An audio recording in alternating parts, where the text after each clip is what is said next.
Yeah, just because I feel like I'm on Zoom so Oh, often. good. It says it's being recorded. Okay, Yay, fixed looks like it, we're on. Nicole. The old Well, IT, like, did you restart your computer? Right? Did you plug it in, whatever it is? Yeah. So great. Well, thank you all for being here. I'm going to go ahead and call this session of the City of Sedro-Woolley Hearing Examiner to order. For the record, today is December 10th, 2025 at 10 a.m. So we have one item on the agenda today. That's number CUP 2025-133, which involves a request for approval of a conditional use permit to allow for a mixed-use development consisting of 61 townhouse units within 8 buildings and a standalone 7,500 square foot commercial building on a vacant 4.71 acre property located on Trail Road to the north of the intersection at Trail Road and Cook Road. My name is Peregrine Sorter. I'm a hearing examiner with Laminar Law, whom the city has selected to hold certain land use hearings like this one. And it's going to be my role today to collect evidence in the form of exhibits and testimony to determine whether this proposal complies with the city comprehensive plan, zoning ordinances, and the specific criteria for approval of a conditional use permit. To that end, I received and reviewed several exhibits in advance of this hearing. These include the staff report prepared by city staff, department comments from a pre-application meeting, the application and project plans, project narrative prepared by the applicant, information about the property, materials related to the environmental review of the proposal, and various notice materials. So I will go ahead and admit these exhibits into the record.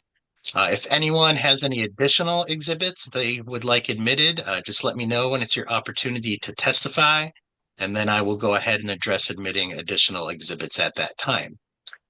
Speaking of testimony, all testimony today will be under oath or affirmation because were my decision to be appealed, the recording of today's hearing, along with the admitted exhibits and my written decision, would serve as the foundation for any such appeal.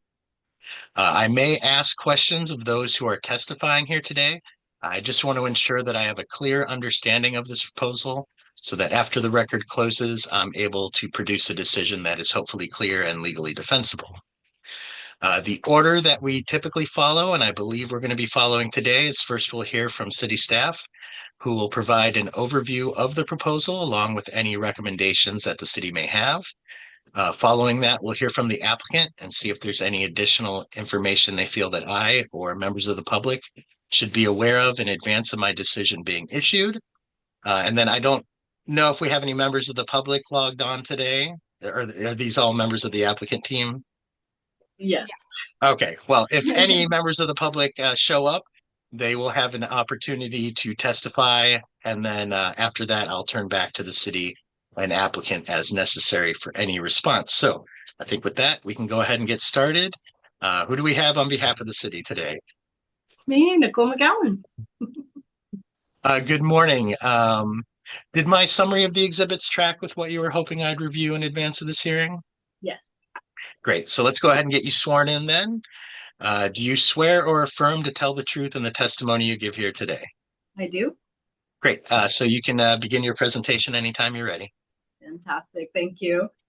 Okay, so the applicant has proposed mixed-use development on a vacant 4.71 acre parcel. This parcel does not yet have an address assigned to it. Parcel 136897, zoned mixed commercial. The project would include a 7,500 square foot standalone commercial building located on the west side of the site, running Trail Road. Trail Road was just recently constructed as part of the Bucko Estates residential subdivision just to the north and is in place currently. And behind that commercial building, the applicant has proposed up to 61 townhouse units separated into 8 buildings, and each containing a maximum of 8 units with ground floor garages. The access to the site will be provided by a new loop road connecting Trail Road on the west to Legacy Drive on the northeast. Legacy Drive is a local street built as part of Bucko Estate. Additional site improvements include usable open space areas, really nice plaza areas, kind of both accessible for the residences as well as users of the commercial space. Lots of landscaping, stormwater facilities, utility connections, and other related things. They have proposed the development in 4 phases, going from the western trail road frontage to the east. Phase 1 would include the commercial building with its associated access and parking, and then phases 2 through 4 would consecutively construct the townhouse building, residential parking, and the access improvements for those. With phase 4 completing the loop. With respect to parking, the applicant has provided enough parking for both the commercial use and the residential. I'll mention that at the time that the applicant submitted their application, they were under the former parking regulations that applied to residential. So what you see on our code today is not what they're vested under. Under the previous ordinance, 2-bedroom residential units required 2 parking spaces and 3 bedrooms require 3. There's a visitor and overflow parking requirement as well, for 1 additional parking space per every 8 units. So, and then the commercial parking requirements did not change since that code update. So those apply based on the type of commercial use, which is unknown at this point, but they have planned for kind of a medium intensity use at 1 stall per 300 square feet. And with the different peak hours between the residential and the commercial use, they have what staff believe to be adequate parking for serving both uses simultaneously. Yeah, as far as the site layout, with the commercial space being separate from the residences, staff find that this provides a little bit more of a context-sensitive transition than you would typically see with a mixed-use building with the ground floor commercial and residential above, given that this property is adjacent primarily to single-family residential uses to the north, the east, and the south. This mixed commercial zone here, you know, what we're intending to see along the south end is a transition to commercial over time, even though we do have existing legal non-conforming single family residences. Those will eventually transition to the more typical scene for commercial development. So having the trail road frontage, have the commercial use, and then placing the townhomes behind it kind of creates a more gradual, visually appealing transition between commercial activity and then the existing residential neighborhood. As far as design standards, both the commercial and residential portions will be required to meet applicable design standards. At the point that they apply for their building permits, we will review to make sure that the design of both the commercial and the residential will respect the design of surrounding residential areas and contribute positively to the neighborhood. Generous landscaping will also help to soften the development and screen any undesirable views as well. Overall, staff think that this development is thoughtfully designed and well planned. We have great connectivity with respect to existing sidewalks. As part of the Bucko Estates development, they did construct a pedestrian trail along Brickyard Creek, and for now that is private, but in the future, the city will be connecting that to a public trail system. So that would be fantastic to have the connectivity and walkability in the neighborhood there. Close walking distance to the commercial uses as well. So ultimately the neighborhood scale component, it complements everything in the area. So that's all I have. That concludes my presentation. Thank you very much. Great. Well, thank you. Thank you for your presentation and your staff report. I do feel like I have a pretty good understanding of this proposal.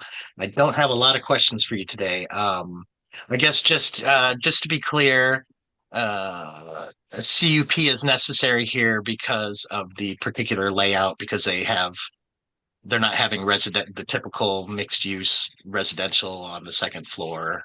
That's correct. Typically for mixed use, You're required to have ground floor commercial with residential above.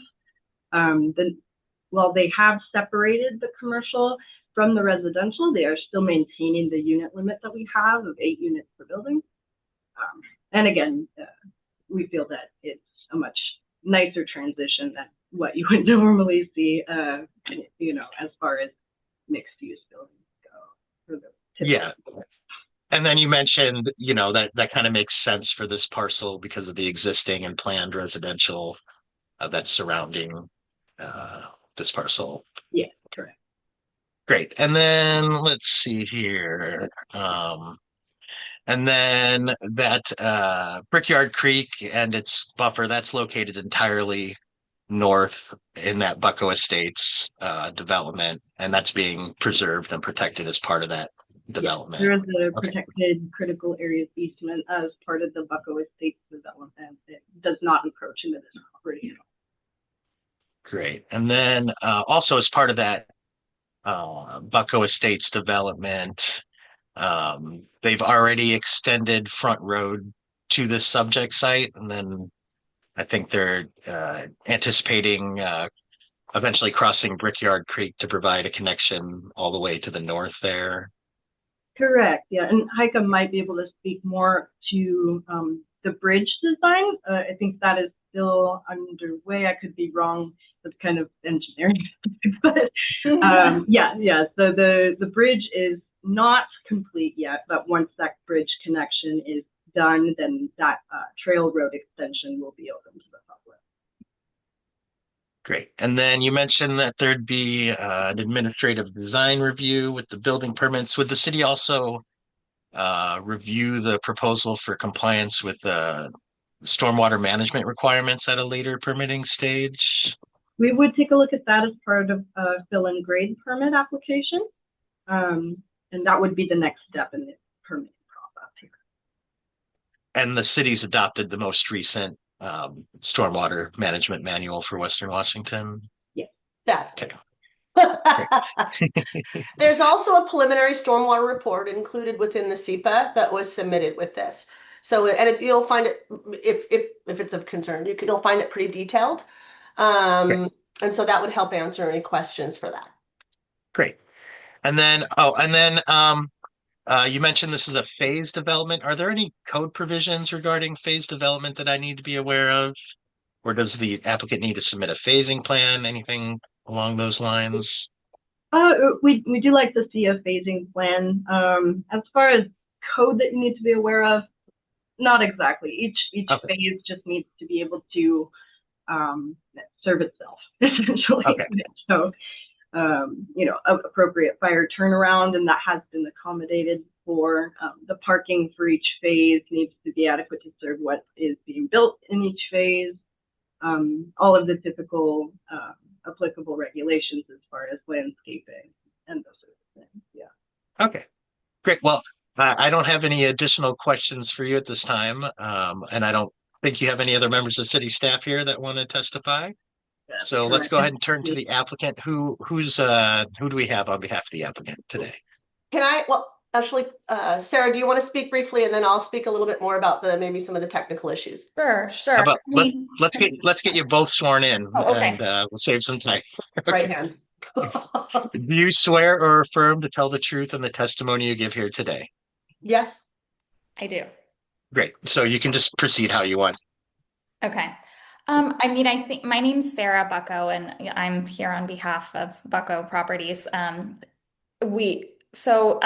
think Nicole did kind of knocked it out of the park and really, giving you all the details. And I think that when we started this project from the very beginning, we really worked in collaboration with, wanting to know what the city's ideas were and the communities, along with the city's comprehensive plan, and what kind of the consistent ask across the board was more middle housing at attainable prices, kind of housing that was fitting the gap between the large apartments that were going in and then the more expensive single family homes. And Sedro-Woolley's really had a shortage in the missing middle category. So, the townhomes with the garages below, I think directly addresses the gap. Kind of at its core, the Grove is a neighborhood really designed with intention and collaboration to preserve kind of the feel of our town. This is our hometown, and to support local families, improve connectivity, like Nicole touched on, and just contribute to the type of housing that Sedro-Woolley currently lacks. It reflects both the community feedback that we got and just our commitment to building responsibility in the place that, we call our hometown. So I think Nicole really kind of knocked it out of the park, but it was done with a lot of, we did the single family housing to the north. And I think that was, people in the community, loved the single family housing. And I think this is just another offering of something that's a little bit more attainable than the single family housing, something that we lack in the town. So thank you Great. so much. Thank you. I only have a couple questions for you. Yeah. Did you have a chance to review the conditions that were recommended by city staff? Yes. And do you have any issue complying with those conditions? No. Okay. Can I Yeah. interject a touch I on agree. that? Please. The only, and a fantastic report, and Sarah did a beautiful job of describing this, legacy project for them. And city's been amazing in trying to collaborate and get these pieces pulled together to get something that works for the community. Fortunately, we have all the utilities and such in place because we have done the project to the north. And Trail Road comes down along the west side. So that's a new road for the city, so that will help this as well. The only comment is the comment about extending the sanitary sewer in the public road along the south side of the site rather than running it through the middle of the site. And we really don't have any issue in doing that, because what that will allow, as the city's trying to get at, is that allows sewer access to the lots to the south of us, rather than running it through the middle of the buildings and not allowing them to have sewer on the south side of the site. The only one is it's about 500 feet of sewer. And its problem is it being in the road is going to be gravel backfill, select structural fill, rather than being native that it would be if we put it between the buildings. So that might be somewhat of a increased expense to the project. I don't know how much it's going to be.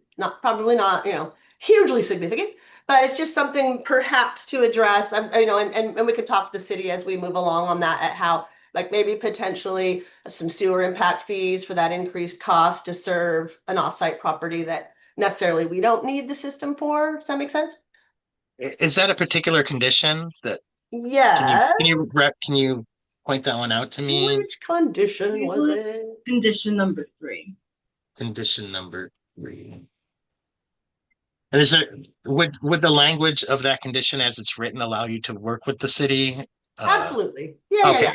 I just want to make sure that if I need to tweak any language here of any of the what I'm hoping to do is sort of like leave that open, so that, a little bit, so that we can discuss an option with the city at potentially finding some way to credit them the increased expense for that if it becomes significant, right? And sometimes when you guys do these, you write a very specific, and once that's done, I just want to keep that discussion open. That's all. Okay. And Nicole, did you want to weigh in on that at all, or? This was one that the engineering department had asked for. I don't know much about sewer design, but ultimately, I think the reasoning for asking for that east-west sewer main through the new local street as opposed to the middle is exactly what Heike said, was to allow the properties at the south to have access to future connections onto sewer. Right now, they're connected on Cook Road, which is one of the 4 major entrances to the city. And when you have issues with sewer or new projects with sewer on that, it causes some significant traffic congestion and delays. That's just something, if we can avoid it, we would love to see that. Of course, and we're happy to work with you. Just if it ends up being on, and again, we can work on that in some impact fee, potentially something like that. The only other item is the requirement of rolled curb. We've kind of gone back and forth on this, but I think we can make that decision when we get into the specific engineering design. I mean, we could put the rolled curb in if the city is going to require that. I'm just not sure that the city, they may not really want that at the end of the day once we go drive over a few of them, but they may. So I just kind of want to keep that. I don't want to, thou must put rolled curb in along, maybe we can keep that, coordinate with the city for the rolled or depressed curb. And is that also a specific condition? Yes, I believe that Which- got added. Yes. Condition number 4 says, given the length of driveway sections proposed for the townhomes, the city engineer may request rolled Okay. curbs. So it looks like that's kind of discretionary, so you might be Yes. able to work. Okay, good. Yeah, I just don't want it to get kind of somehow cooked into oh, nobody cares, we'll just put it, and we don't as well. It's not a deal killer. I mean, these are such minor things. I even hate to raise them, to be honest. It's a pleasure to raise these minor things. So Yeah, I like to see the conditions have a little bit of flexibility too. So I just want to make sure they're not, pinning you and the city down to anything particular. Yeah. So, okay, And great. So the it sounds last like one, oh, so as far as those conditions, so the language seems to be okay. That would allow you to work for the, okay. Go ahead. I'm and sorry. just the last point I want to make is that this property is zoned, as everyone said, mixed commercial and would typically require the commercial uses on the ground floor and residential on top, which is why we're asking for the conditional use. The code reads, something that helps a bit is the code reads that these are properties zoned at nodes at entrances to the building. And this property kind of got caught up in that. It's actually like 325 feet south of Cook Road, which is considered one of the nodes to the building. So, and we'll put Trail Road in, so it's going to be lovely to serve a little bit of commercial up there. But we just felt trying to put commercial on the ground floor of those units, they would just sit empty and it would not benefit the community. So that's the reasoning for asking for some relief of that requirement. Yeah, and that makes sense to me. So great. Okay. If I were to approve this application, do you know when the applicant plans to begin construction on phase 1? 2027 right now is the goal. We would work on civil plans with the city in 2026. And to your point about the phasing, typically what we do when we do projects like this, and we did it to the north when we did Bucko Estates, that was done in 3 phases. And what we did is we did 70, 80% plans for the entire project, from a civil perspective.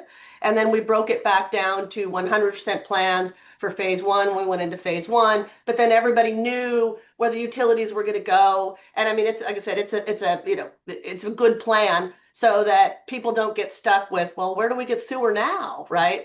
So we will do the phasing plan to 70 or maybe even 80% plan that shows, I mean, you could build it off of it when I'm done with the 80% plan. But that gives the city an assurance that everything will be properly managed over these phases. Great. Anything further from the applicant? Laura? Thanks. Oh. No? Yeah, I think you guys all covered it. Great. And we can confirm there's no members of the public here trying to log on. Confirmed. I don't see anyone. Okay. Great. And then are there any last thoughts on behalf of the city? No. Great. Well, thank you all again. I don't get to say this very often, but after reviewing the exhibits and hearing the testimony here today, it does appear to me that this proposal meets the criteria for a conditional use permit. So my intent is to issue a decision approving the application with the conditions that were recommended by city staff. That said, I do have one small issue with the timing of my decision that I'd like to discuss with you. The code generally provides me with 14 days to issue a written decision.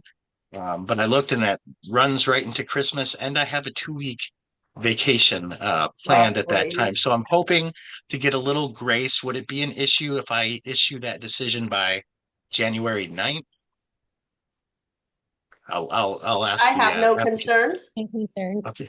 City? I don't have any concerns either. And thank you for letting us, for giving us your intent. That's Now we can toast it before the holiday. we can toast when we're up there. Yeah, when we're there for the holidays. Any concerns from the city as far as the timing of my decision goes? No concerns here. Okay, great. Well, I appreciate that very much, and my family will appreciate me not being on my laptop over our vacation. Where are you going? We're all shutting down around that time, so. Yeah, Yeah. yeah, So definitely. thank you all again. With that, I'm going to go ahead and adjourn this hearing, and I want to thank everyone for participating today.